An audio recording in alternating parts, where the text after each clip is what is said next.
Leora Duncan lived in a world where every new baby came with a price. Before a child could be born, someone had to die. This rule, set by the government, was strange and scary. Leora had just found out she was going to have a baby, but the news came with a terrifying challenge. She had to find someone to die so that her child could live. The government had set up a place called 2BR02B, where people could go to die to make room for new life. It was a cold and heartless rule, and Leora felt the weight of it on her heart. To make her baby's birth possible, Leora needed to dial the number 2BR02B. It wasn't like any normal phone number. It was the number that decided who would live and who would die. Leora's hands shook as she picked up the phone. As the line connected, a voice on the other end, soft and cold, answered. "How may I assist you in making room for new life?" Leora's stomach twisted in fear. She had to find someone to die. But who? Leora met a frail old man named Elrick who agreed to die for her unborn child. He was tired, worn out by years of hard work, and believed it was his time. Leora felt a strange mix of relief and guilt. She didn't know Elrick well, but she could feel the sadness in his eyes. He had a life, a family he loved dearly, but he was willing to trade it all for the future of someone else's child. "It is my time," he whispered.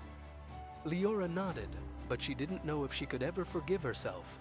Leora entered 2BR02B with Elrick by her side.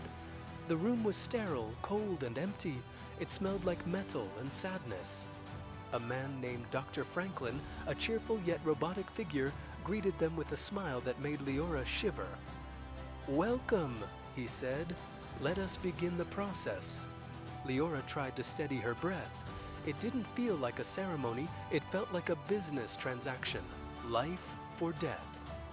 As the paperwork was signed, Leora's hands trembled. A life was being taken in exchange for a new one. It didn't feel right. Elrick sat in a chair, closing his eyes, as if he had made peace with his decision. Leora couldn't stop the ache in her chest. She wasn't sure if she could forgive herself. "This is how it works," Dr. Franklin said, his smile never faltering. "One life must go for another to begin?" But in Leora's heart, the question echoed, why did it have to be like this? Dr. Franklin explained the rules of 2BR02B and the way life was balanced in their world. He talked about the need for population control and how the government had figured out that the best way to balance life and death was to make it a transaction. "Efficiency is everything," he said, "and you, Leora, are doing the right thing."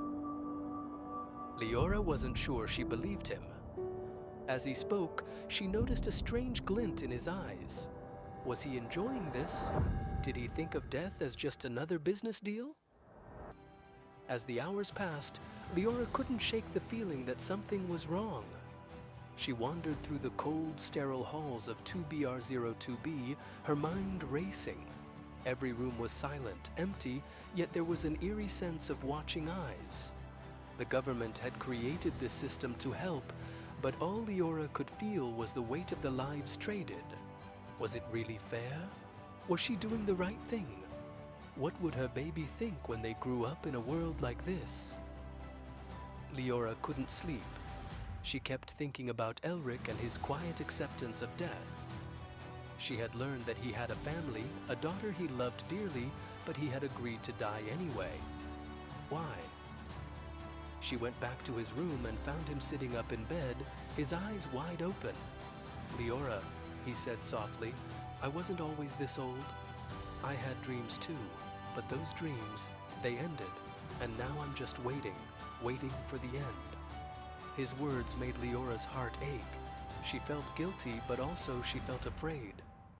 Late one night, Leora found herself standing outside room 2BR02B looking up at the moon. She felt trapped in this world of rules and sacrifices. But then, a voice whispered to her, "There's another way." It was a faint, familiar voice, like a memory she couldn't quite grasp. Who was it? Where was it coming from? Leora looked around but saw no one. The voice was gone as quickly as it had come, leaving her shaken and confused. Was it just her imagination? The more Leora thought about it, the more she realized the truth. This wasn't just a rule. It was a system designed to control people's lives. The government had made death a business, and those in charge were profiting from it. She had done the right thing, but at what cost? How many others were out there living in fear, trapped by these impossible choices? It wasn't just about her baby anymore, it was about everyone. Leora decided she couldn't stay quiet any longer. Leora spoke to Elrick about her fears. He listened, but didn't seem surprised. "The system has always been this way," he said, "but there are ways out. It's just hard to see." Leora didn't know if she believed him, but something inside her stirred. If Elrick had lived his life in such silence, was there a way to break free from this cruel cycle? Could she change things, or was it already too late? As Leora's thoughts grew heavier, she began to notice other people whispering, exchanging secrets. There were rumors of underground movements, people who were trying to fight back against the government's control over life and death. Leora wasn't sure if it was real, but the thought of standing up, of doing something, filled her with a strange hope. She wasn't alone. There were others who felt the same way. Leora was torn. She knew the system was wrong, but the truth was she still needed someone to die for her child. Her heart broke at the thought of another person dying so that her baby could live. What if the rebellion failed? What if they didn't have the power to fight back?